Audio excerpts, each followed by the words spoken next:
Salut à tous et bienvenue dans une nouvelle vidéo. Aujourd'hui, je compare mon arc chasse versus mon arc cible, un arc que j'utilise en compète. Le but, c'est de voir si réellement je suis plus précis avec mon arc cible que mon arc chasse, sachant que là, c'est pas vraiment les arcs en eux-mêmes que je vais tester, mais surtout les setups.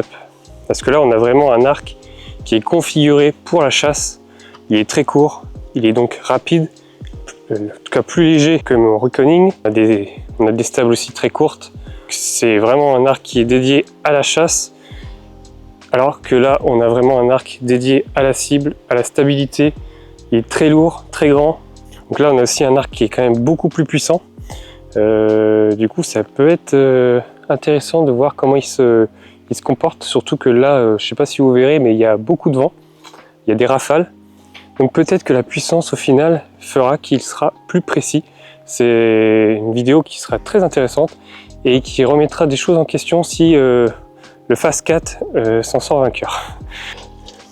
C'est pareil pour les flèches. Là j'utilise mes flèches de chasse, donc les Axis, comparées aux compètes qui sont tous les deux des 4 mm. Mais bon, là on a plus de phoques, des flèches plus lourdes, un peu plus lourdes. Et donc c'est aussi deux configurations très différentes, des grosses vannes, là des petites. À voir si les flèches chasse se comportent mieux aujourd'hui, en tout cas avec le vent, ça peut faire la différence, on va voir. Du coup je vais tirer à 50 mètres, j'ai mis deux blasons là-bas de 80. À droite je tirais avec le Reckoning et à gauche avec le Phase 4. Donc à droite l'arc cible et à gauche l'arc chasse. Allez hop, c'est parti, on commence avec le Reckoning. Donc sur le papier c'est lui qui gagne. La grosse différence je pense qui va se faire, c'est au niveau du scope. Parce que là j'ai vraiment gardé mon scope de compète. Donc je sais pas si vous verrez, mais il y a une lentille qui zoome un petit peu. Là sur le Phase 4 j'ai vraiment gardé le viseur chasse. Donc il n'y a pas de lentille à 50 mètres. Ça risque de jouer quand même pas mal. Donc 3 flèches de chaque. Là je vais commencer par m'échauffer. Donc cette volée ne compte pas. Parce que la vraie difficulté que je vais avoir, c'est de passer d'un arc à l'autre. Parce que vraiment, il y a vraiment des sensations et des ancrages qui sont complètement différents entre les deux. Et c'est ça vraiment qui va être très difficile pour moi.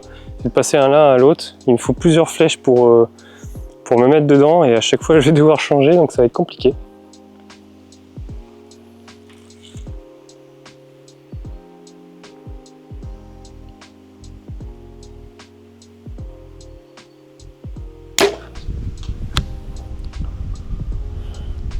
À droite. Allez, bien à droite.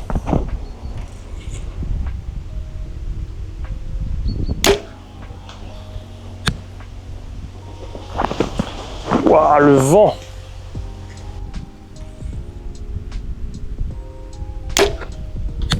Ok, bon, je suis à droite. Ok, on passe au Phase 4. Qui est beaucoup plus puissant.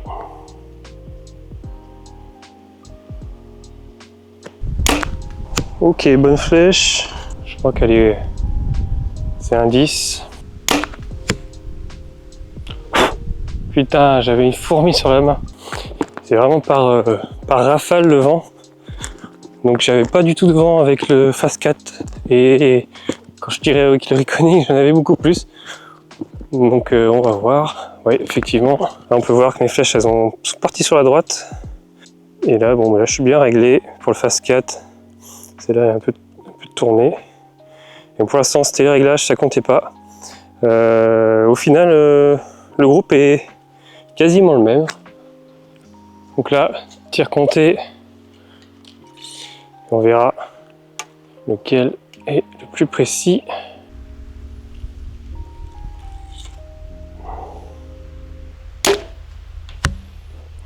Au 10 je dirais.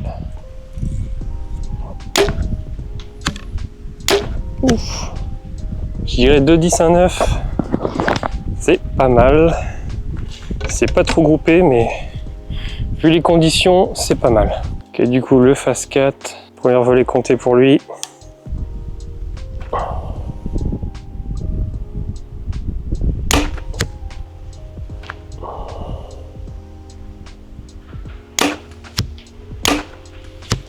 Money. Donc la première, volet compté. J'arrive. Ouf. Eh ben c'est très serré, mais on est à 10-10, donc on est à 30 pour le Reckoning et à 29.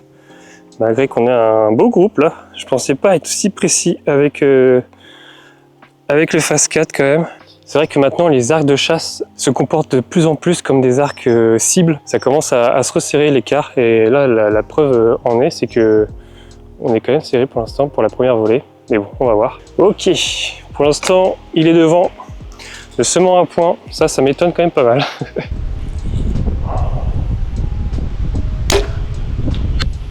Ah, celle-là, elle était pas belle.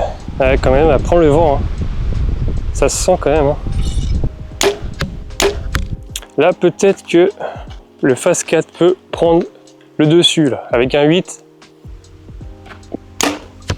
Ah, c'est pas la même quand il y a du vent. Hein. Ah là là là là. Ça bouge sévère. Je sens quand même que je suis plus stable avec le Reckoning.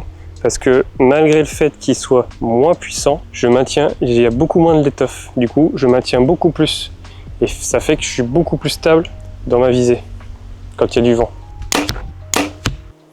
Ok, donc c'est beaucoup moins bien. 10, 9, 8, 10, 10, 8.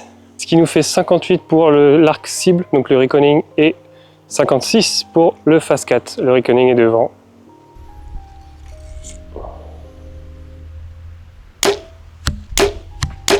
Phase 4. Là, pour faire mieux, c'est quand même compliqué. Oh! Un 8. Oh ben là, c'est foutu. Mal barré pour le Phase 4 quand même. Donc là, ça fait pour l'arc cible. Donc on a un X10. Ah, dites-moi. Dites-moi dans les commentaires, c'est un 10 ou un 9? Ah putain, c'est un 9. Allez, c'est un 9. Faut lui donner sa chance au Phase 4 quand même. Bon, j'ai regardé et j'ai compris pourquoi le Phase 4 a fait ce score là. Mon tranche-fil est mort. Et mon tranche-fil a pété, ce qui fait que mon D-loop ne tire plus, ne redresse plus la visette. Donc c'est pas grave, on va continuer comme ça, je vais la tourner à chaque fois, on verra bien.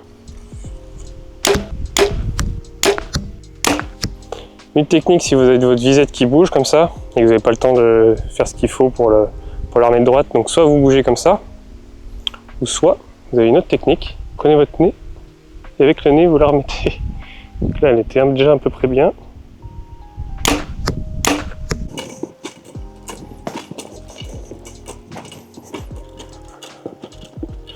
Niveau groupement, il n'y a pas photo, hein.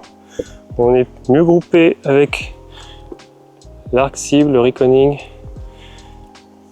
Mais on se défend bien quand même avec le Phase 4.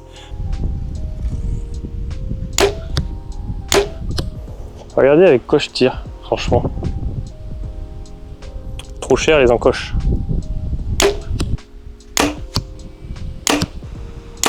Du coup, victoire écrasante de l'arc cible. Malgré le problème de visette que j'ai eu avec le Phase 4, qui faisait décaler sur la droite, si on remet les flèches au milieu, au centre, on a quand même un 9 voire un 8 si je la décale. Donc comparé, là on voit très bien un bien meilleur groupement. Ce qui fait au total 145 pour le Reckoning et seulement 135 pour le Phase 4. Conclusion, heureusement que le Phase 4 n'a pas gagné. Sinon, je me serais posé des questions sur l'utilité d'avoir deux arcs. Même si avec le Phase 4, j'ai plus de puissance, ce qui normalement m'aide à lutter contre le vent, on va dire.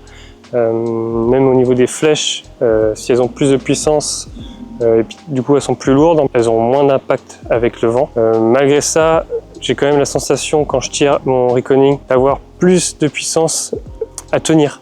Vraiment, ce qui est normal, parce que j'ai beaucoup moins de l'étoffe Et ça m'a vraiment aidé à maintenir mon arc quand il y avait des petites rafales de vent. Après, par contre, pour le vol des flèches, même si elles sont plus lourdes, le problème c'était les vannes qui sont beaucoup plus grosses et elles prennent beaucoup plus le vent, je le sens. En plus de ça, c'est un arc qui est plus léger, donc il résiste moins aux coups de vent. Et pour finir, ce qui a vraiment joué en la faveur de l'autre arc, donc le Reconing, c'est le viseur, parce que là j'ai le scope, j'ai vraiment, il n'y a pas de lentilles. L'avantage, c'est que je bouge beaucoup moins sur ma visée, je suis plus stable et je suis beaucoup moins précis. En tout cas, j'espère que la vidéo vous aura plu et on se dit à la prochaine. Allez, salut. Saloperie de vigne à la